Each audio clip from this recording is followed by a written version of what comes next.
someone that's been caused, obviously, anxiety based upon your social media post.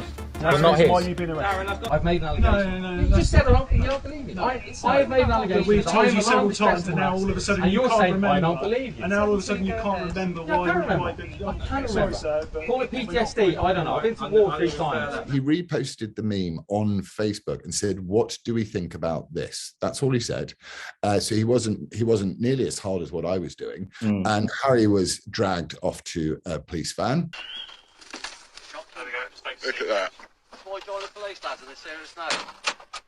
You're a political police force. This is an ordinary human being. I think you're tyrants. I think you should not be doing this. You're infringing my human rights and my freedom of speech under Section 8 and 10 of the ECHR. You have to give them a sec.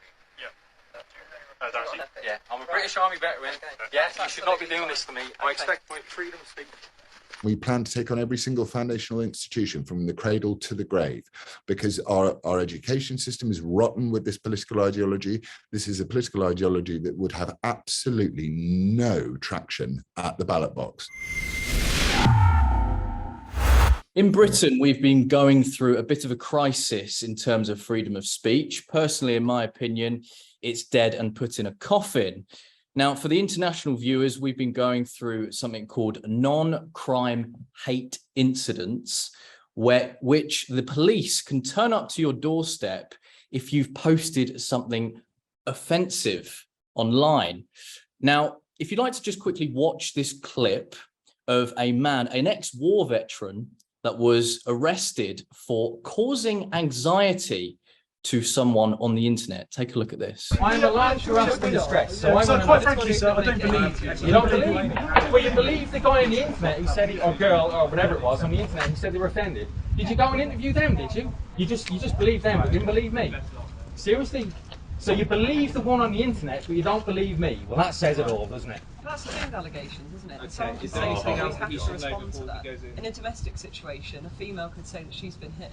Whether it's happened or not, that's the allegation that's been made. We have to act upon it. And he said he doesn't believe me. I've made an allegation. No. You just said you don't believe me. I've made an allegation. We've told you several times, and now all of a sudden you can't remember. I don't believe you. And now all of a sudden you can't remember why. I can't remember. Sir, but call it PTSD. I don't know. I've been to war 3 times. Joining me today to discuss this incident, who was on the ground, is actor and political leader Laurence Fox. So, Laurence, thank you so much for taking your time out to have a chat with me today. How are you? I'm good, thanks, man. No worries. I'm tired, but good. Good stuff. So this isn't new, these sorts of incidences, and well, you were very lucky to be on the scene, of course, and capture this. Would you like to just explain to the viewers a bit more nuance on the situation and what happened? Sure. Yeah. At the beginning of the blessed and most holy month of Pride, I decided that I was going to share a meme, which was 4 pride flags arranged in a certain order to reveal a swastika, the shape of a swastika. This was in reaction to this new progressive pride flag, which is completely outflanked the old rainbow flag, which was a noble cause, which was the defense of the civil liberties and civil rights of gay and lesbian people, and it's been replaced by this progressive pride flag. And as you walk down Regent Street in London during this most sacred of holy months, our mayor has decided to turn Regent Street into a sort of Nuremberg rally of the celebration of Pride. So I thought it does really remind me that you have to, if you show any dissent against this most holy flag, you are going to be treated in the same way as possibly a authoritarian Nazi might treat you. And what happened? Twitter immediately suspended my account, and I had to delete the offensive tweet from the Twitter police, the blue-haired offendertrons. And a war veteran decided, he reposted the meme on Facebook and said, "What do we think about this?" That's all he said. So he wasn't nearly as hard as what I was doing. And he was subsequently reported to the police and visited by the police at on a Sunday morning by 3 police officers, which is already, the police have gone well above what they should be doing. They should be, if they're coming to visit you, they should do so with discretion and in a minimally intrusive way. He was then told that he had committed some sort of crime. He wasn't cautioned. He recorded all of this stuff. I've made an allegation. No, you just said you don't believe me. I've made an allegation. We've told you several times, and now all of a sudden you can't remember. I don't believe you. And now all of a sudden you can't remember why. I can't remember. Sir, Call it PTSD. I don't know. I've been to war 3 times. And because we have started the Bad Law Project, which is to face down our national institutions, particularly the police at the moment, who are acting outside of the law unlawfully, as we saw in Miller versus College of Policing, these non-crime hate incidents are unlawful. He was visited by the police. He then contacted the Bad Law Project to tell us, and he was distressed by this, even though he's served in Iraq and Afghanistan. You know, you don't want police knocking on your door in England for a thought crime. So he contacted us. He said the police had arranged to visit him yet again. So we made sure that we were down there to stand shoulder to shoulder with him in the name of free speech and the right to free expression, and B, to give the police a small dose of their own medicine, which is you can't come and antagonize people, and B, to give them 2 options. One option was a conflict resolution form where they could sit down and sign this form, because they also, the bit I've missed out here is they tried to shake this guy down for 60 quid and send him on a re-education course, so he could check his thinking and have and next time he wanted to post something on Facebook, perhaps he should speak to a neighbor and he could re-educate himself. So they tried to shake him down for 60 quid. We decided we'd shake them down with this conflict resolution document. So we'd charge them £100 each to come up to London. We'd give them some free sandwiches, and then we'd explain the law to them so that they could enforce it correctly. They didn't sign that. They did what the police do when they don't know what to do, which is they escalated the situation heavily. The veteran remained peaceful and calm throughout. The Bad Law co-founder, Harry Miller, is more robust in his treatment of the police. And he says, you cannot arrest this man because he has not committed a crime. 3 police officers turning up to talk to a gentleman about a Facebook post. Right. That is not proportionate, it's not lawful, it's not legal. When you come along and you try and resolve something, you tell a gentleman that he's committed a crime, and do not give him the decency of a caution. Do not caution him. You are breaching pace, 100%. So Harry was clapped in handcuffs and dragged off. By this time, that we've got 2 police vans outside the house. This, bearing in mind, you know, the crime rate in Hampshire is on its own pretty dreadful for actual crimes. And Harry was dragged off to a police van. Look at that. Why join the police lads in this serious now? You're a political police force. This is an ordinary human being. I think you're tyrants. I think you should not be doing this. You're infringing my human rights and my freedom of speech under Section 8 and 10 of the ECHR. You have to give them a search. Yeah, I'm a British Army veteran. Yes, you should not be doing this to me. I expect my freedom of speech. Yes, this is wrong. This is absolutely wrong.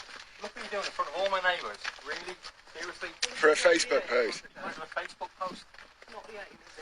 And then so was the veteran, and taken away, and the veteran was released quite quickly. I think Harry had his fun with the police, running them around in circles in terms of the law, because obviously he knows it backwards. It's an identical situation to the one he went through himself. So that's where we ended up. I then filmed this stuff and it went mental, as you can see, because the thing about these non-crime hate incidents is people don't really know about them. You know, there's well over 100,000 people in this country who've got one against them, and they will appear on an enhanced DBS check. So you can lose a job or not get a job as a result of one. So it is essentially political policing. It's policing of the mind. And but so I think the footage went viral because people know that there's something wrong. Yeah. But what we're trying to do here at the Bad Law Project is tell them exactly what is wrong. And it is these non-crime hate incidents. So yeah, that's what happened essentially. Could you explain a bit more? You mentioned about the Bad Law Project. Could you explain a bit more for our international viewers what that entails? Sure. Well, in the absence of the Home Secretary doing her job, which is to be in charge of the police, the Bad Law Project will do her job for her by proxy. We will take hold of the levers of power and we will make sure that the law is applied fairly to all communities without fear or favour, as is in the police charter and as has been the case throughout history. So we exist to clarify the law for the people of this country. We are the David against the Goliath, if you will. And so it's we've created an uncancelable crowdfunding platform, because as we've seen with Canadian truckers, what happens when people start to complain, because that's the most important thing, that if people want to get involved, certainly in this case that we will be taking out against Priti Patel, against Hampshire Police, that they know that any donations they make to the project will go to the case and will not be returned to them or cancelled or removed. And and we plan to take on every single foundational institution from the cradle to the grave, because our education system is rotten with this political ideology. This is a political ideology that would have absolutely no traction at the ballot box. So every single, what's happened is this, I mean, for want of a better word, this wokist, anti-British, anti-home, anti-human ideology has infiltrated our institutions. So we want to reclaim them, and that's what the Bad Law Project is going to do. We're going to do it with the police, we're going to do it with the education, we're doing it with the health service. We have a series of cases that we are building, and we just want the politics out of as much as possible, really. Politics is not helping. It's become something that's in every conversation and everywhere, and it's not what we need. You want the police just to police. Just put your uniform on and police. If you want to dance with pride people in rainbow flags, you're not being a policeman. You are being an ally, in the modern parlance, of a certain movement. And it's the same taking the knee to Black Lives Matter. You are not being impartial. So the aim is to restore faith in our national institutions, and where the Free Speech Union defend people, we attack. And that's what we are. We are the attack dog of the average British citizen against the big man, against the illiberal establishment. It fits nicely as well with your party, Reclaim, and what that means. And you know what? I wish we were in better circumstances to actually talk for the first time virtually, and it's an absolute shame. But I'm sure next time when we talk, it will hopefully be under better circumstances, because from what I've seen, I mean, this has been going on for way too long. It shouldn't be going on, for a start, in my own opinion. And you can trace it back all the way since the Tony Blair era of with laws such as the Communications Act of 2003, where you can be arrested for grossly offensive material, whatever that even means. And what would you do or for your viewers and for the people who are supporting the Reclaim Party? What would be your inaction other than what you're doing now? Would there be an additional policy pledge or anything that you would like to do via the Reclaim Party to either get rid of this or to restore this? Well, I think the first and foremost, most important thing is the Bad Law Project is not political. So whilst it contains members of the Reclaim Party, it's not a political thing. We want to be able to be open to represent people from across the political spectrum. It's absolutely, almost, I would go so far as to say, anti-political. But what it does do is it does inform the Reclaim Party's policies. So, for example, I would do away with the College of Policing. This is an unelected body providing guidance, which is confusing its officers who don't know what, as we saw with this man in Hampshire, they don't even know what the law is, So what I would get rid of the College of Policing, and I would make sure that I mean, there's a million different policies you could come out with, but that would be the first one. And the second one was, can you just enforce the law as it stands instead of making up new ones? Yeah. You know, I think what some great American said, for everyone who wants to bring in a new law, you have to take two away. So that would be another policy of mine. You know what I mean? Absolutely. We want to, the point of the Reclaim Party really exists on the pure platform of free speech. And that's messy and it's difficult. And actually someone very interesting came up to me, a woke person, which is quite rare because woke people tend to jump over hedges when they see me coming. But they came up to me in the pub. And he said to me, we've just been talking about your video, and I totally disagree with everything that you say. And I'm glad that you suffered societal consequences for what you stand for and all of that stuff. And I was like, fair enough, you're entitled to that opinion. But he said, what the police did and the way they behaved united our entire table behind what you were doing in that instance.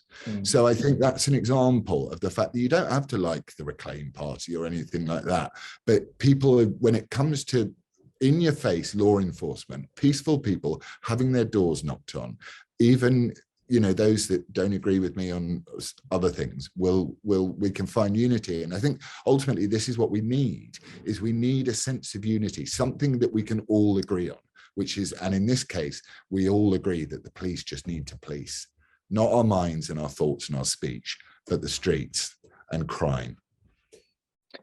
Laurence, thank you very much. Honestly, I really appreciate your time. I think you're a fighter. I think you really do push the boundaries when it comes to free speech. And we need things like that here in Britain, because a lot of people feel that the great has kind of just disappeared, and it's largely due to the erosion of civil liberties. So keep it up, Laurence. And like I said, next time we meet or speak, hopefully it'll be under better circumstances. Well, we've got we'll be making our announcement. We've got there's some great footage that's yet to be released. So they've only got the live footage. Hampshire police have already lied when they said that they were, you know, they were not invited onto the property. All this stuff, you know, it's all to come out, and it'll be coming out soon. So just keep an eye on us. Follow the Bad Law Project. Go to www.badlawproject.com, see what our campaigns are, and you know, and if you want to put your hand in your pocket and give us something to continue fighting these institutions, then do that, but we'll do it anyway. So yeah, cheers, man. If you enjoy my boots on the ground, honest journalism over at Rebel News, you can now help support me over at ukreporters.co.uk, where you can go there, you can see all of my reports in the past, and of course you can chip in to help expand the UK correspondence for Rebel News. Thank you very much.